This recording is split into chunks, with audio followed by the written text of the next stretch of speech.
Hello students, कैसे हो आप। आशा करता हूँ आप अच्छे होंगे, घर पे होंगे, सुरक्षित होंगे और पढ़ भी रहे होंगे, पढ़ा भी रहे होंगे। Keep on enjoying, keep on learning. तो आज बात करते हैं worksheet number 25, subject English, class 10। और ये 1 सितंबर की एक्टिविटी है, वर्कशीट है। यहाँ नेम ऑफ द स्टूडेंट भरना है, name of class teacher. Clear, good. अब ये वर्कशीट जो ये पोइम है, इसके बारे में एक वर्कशीट हम ऑलरेडी कर चुके हैं। ये सेकंड वर्कशीट है और इस पर्टिकुलर पोइम के ऊपर मैंने पूरी वीडियो भी बना रखी है। उसमें भी आप देखिए, उसमें वर्ड मीनिंग, कंप्रीहेंड पैसेज, हर चीज़ डिटेल में है। वो भी आप एक बार ज़रूर देखें। पहले वर्कशीट कर भी चुके हैं और अब देखते हैं क्या इसके अंदर है। Some interesting facts about tigers. Tigers के बारे में कुछ interesting facts. Tigers are very good swimmer. एक बताया भाई, टाइगर्स जो क्या है, अच्छे तैराक स्विमर होते हैं। They hunt alone at night. रात को अकेला शिकार करते हैं। Tigers can easily jump over 5 meters in length. Length में अगर 5 मीटर की दूरी है तो आसानी से उसके ऊपर से कूद सकते हैं। इट्स हैबिटेट और home is the wild forest. और अगर उसके हैबिटेट, निवास की, घर की बात करें तो वो जंगल ही होता है। Poem a tiger in the zoo by Leslie Norris. Leslie Norris के द्वारा टाइगर इन द जू से लिया गया। ये पोइम मैंने पूरी पढ़ा दी थी, ध्यान है तो आप पिछले वर्कशीट में एक बार पढ़ लेना। डाउट है उस फिर बता देना कमेंट बॉक्स में, नहीं तो इसके ऊपर पूरी वीडियो भी बनी हुई है। ठीक है, ये समरी भी वहाँ पर अब मैंने पहली वर्कशीट में बता दिया। फिर भी कोई डाउट है तो आप बता देना, आपकी सेवा के लिए I am already ready. Next देखते हैं। Last week you answered some questions related to the given poem. अब ये जो दी हुई पोइम है, इससे रिलेटेड आपने कुछ क्वेश्चंस के आंसर दिए थे। This week we will learn about some poetic devices used by the poet. और आज हम क्या करेंगे, कुछ पोइटिक डिवाइस के बारे में जिक्र करेंगे। अब पोइटिक डिवाइस आपने देखा होगा, हिंदी में भी देखते हो आप, उपमा, अलंकार, ये सारे क्या है, इंग्लिश में इनको पोइटिक डिवाइस बोलते हैं। क्लियर है बच्चों, बोलो। अब उनके बारे में कुछ बताया गया डिटेल। पर्सनिफिकेशन क्या है, giving human character to something that is not human. वैसे ये ठीक अच्छी तरह नहीं बताया गया है।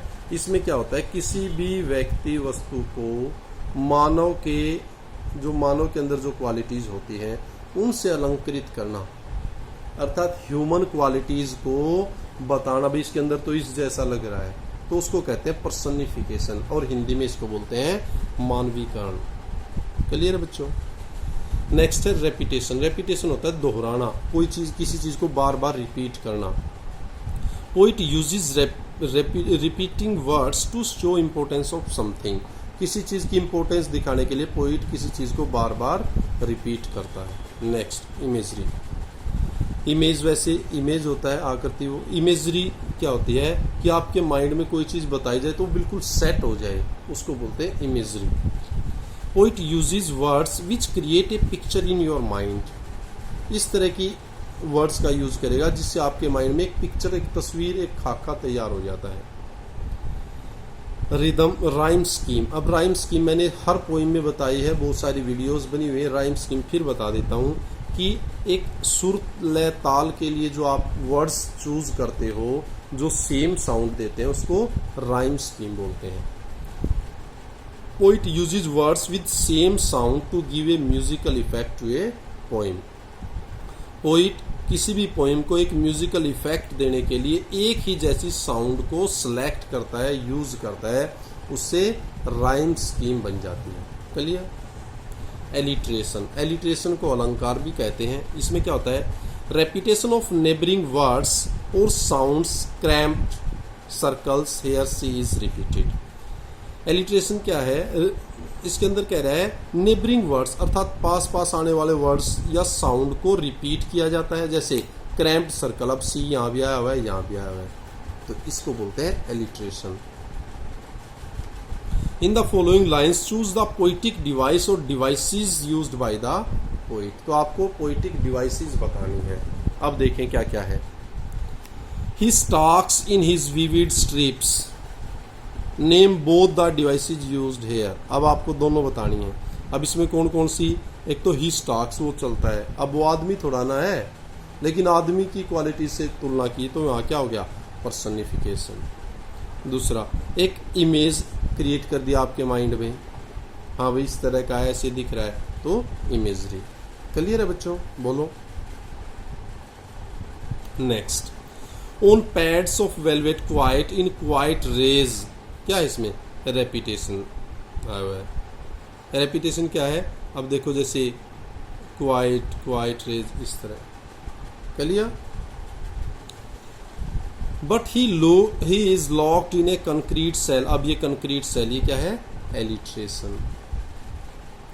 अब इसमें बताना राइम स्कीम। राइम स्कीम मैंने बहुत बार बताई, फिर ध्यान से सुन लो, सबको आ जाएगी, बहुत आसान होती है। देखो कैसे, सबसे एंड वाला वर्ड देखो, इनको इनको इनको। अब इसकी आवाज देखें कैसे, स्ट्रिप्स स्ट्रिप्स से जैसी आवाज आ रही है। केज केज और स्ट्रिप्स एक जैसी है, नो, तो इसको हमने रख दिया ए, इसको बी। क्वाइट क्वाइट इनसे अलग है ना, तो इसका नाम रख दिया सी। अब रेज केज रेज है ना एक जैसी लय, तो इसके लिए इसको रख दिया बी। ये होता है बच्चों राइम स्कीम निकालने का तरीका। जो साउंड एक जैसी है उसको सेम लेटरिंग देंगे, सेम कोड, और जो अलग है उसको अलग देते रहेंगे, यही राइम स्कीम होती है। क्लियर। तो अब जब आपको ये पता लग गया तो आपको राइम स्कीम भी पता लग गई होगी मेरे बच्चों, पता लगी, yes. Rhyme scheme has been used in the stanza, तो क्या हो जाएगी, A B C B, A B C B. बोलो भाई समझ में आया नहीं आया। आशा करता हूँ वीडियो अच्छी लगी होगी, समझ में भी बहुत सारी चीज़ें आई होंगी। फिर भी कोई डाउट है तो आपकी सेवा में आपके लिए हूँ, तो आप बेझिझक मेरे को बताएं। Thank you, thanks a lot, keep on enjoying, keep on learning. Thank you, thanks a lot.